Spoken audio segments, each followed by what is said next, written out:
Hi, this video is going to be a true beginner's guide to tabletop role-playing games, to all of them. And it's going to be a very simple video. There is a lot of erroneous information passed around. Mostly it's the fault of the big companies. I am talking about Wizards of the Coast. They never teach you how to actually roleplay in a tabletop role-playing game.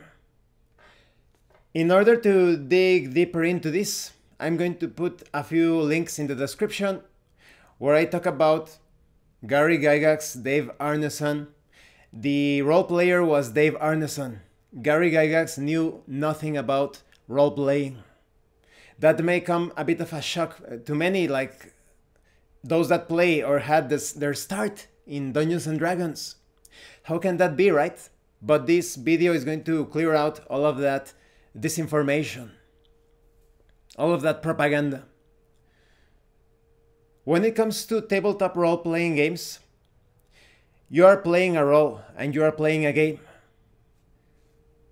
Any tabletop RPG system out there can be role-played.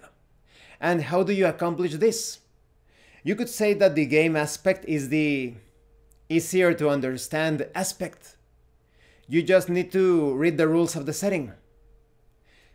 Oftentimes, in those big RPG books, you only need to understand a little. You're not going to be using everything.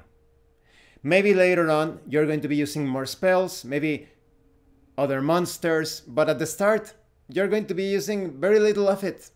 There are people that actually just stick to a small percentage of the book. But like I said, that's the easier to understand part, because there is a lot of erroneous information concerning role-playing. What is role-playing?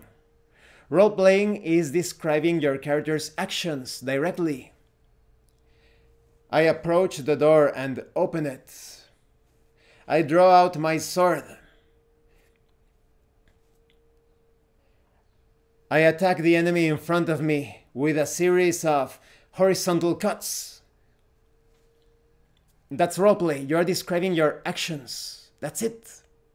And then the game master, maybe you require a roll for that. Maybe the outcome or the chance of success is uncertain.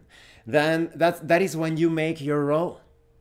If the success is pretty clear, based on the interpretation on the roleplay, it could be an automatic success or even an automatic failure.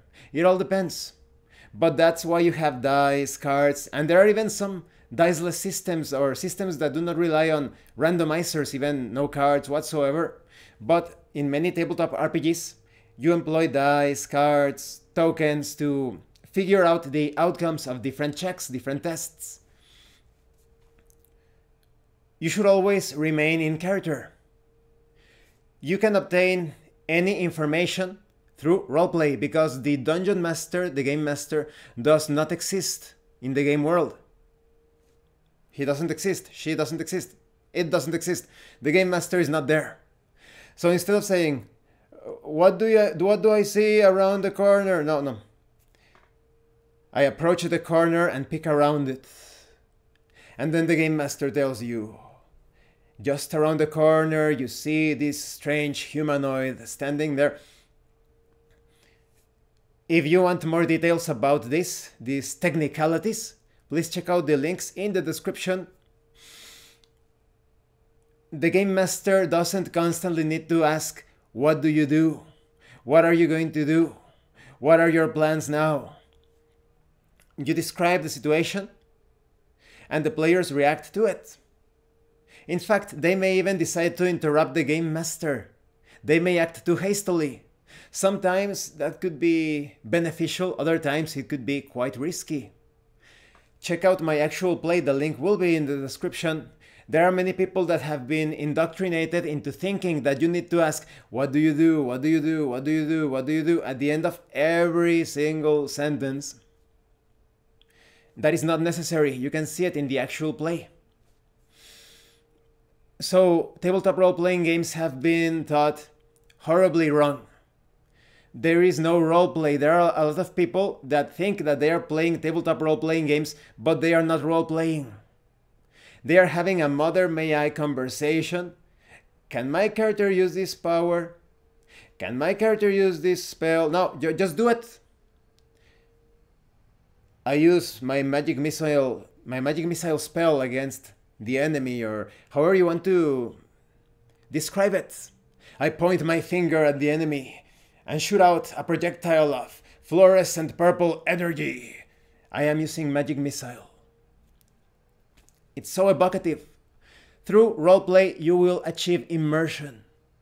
That's just the tip of the iceberg. Once you reach immersion, you are truly there. In other cases, people play things as if it were some sort of board game, and not even a board game in the correct sense of following the rules and such. Sometimes they don't even know the rules. The main difference between board games and role-playing games is that role-playing games, you can pretty much do anything that you would normally accomplish if it were a real situation. Even though it's a fictional setting, there is a reality, a fictional reality to it all. In a board game, you are limited by, this spell does this 3 points of frost damage. When it comes to role-playing spells, they have so many details concerning the things that they can freeze, how the fireball can incinerate all sorts of things, perhaps in the same room, maybe important documents.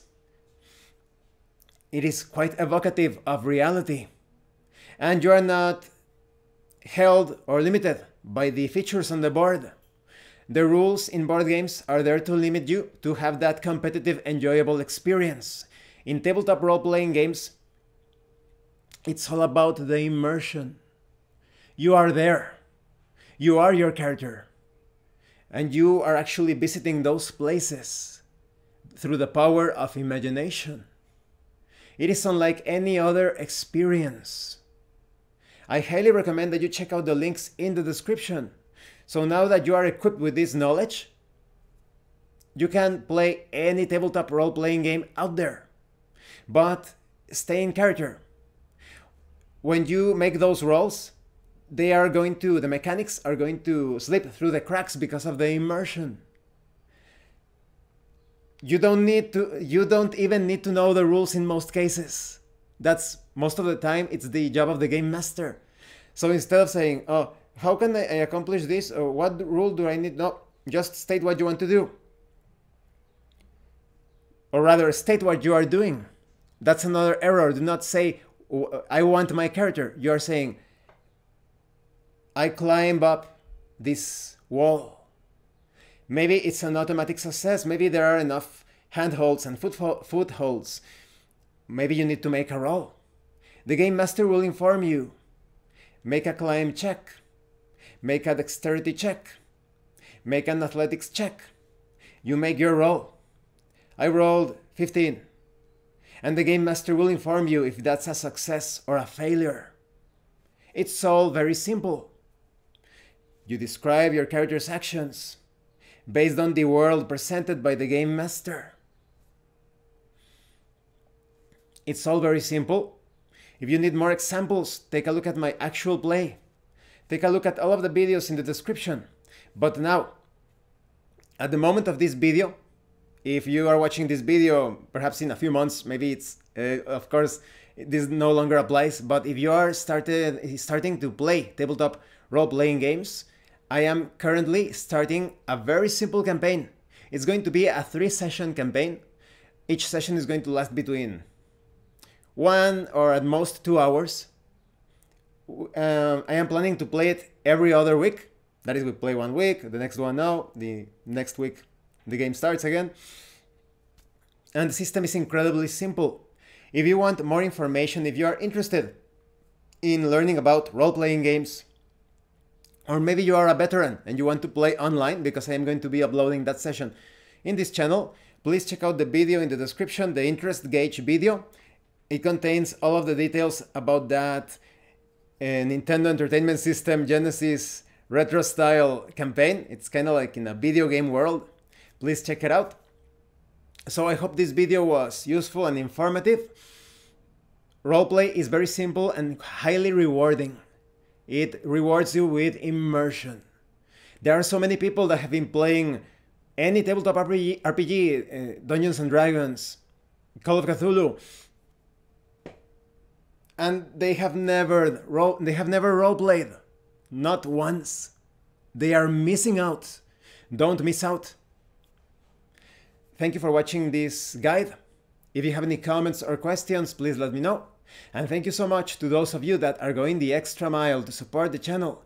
If anyone else wishes to further support the channel, the information on how to do that will be in the description below. And remember, it is better to roleplay and fail in character than not to roleplay and fail as a player. Once again, thank you, and see you later.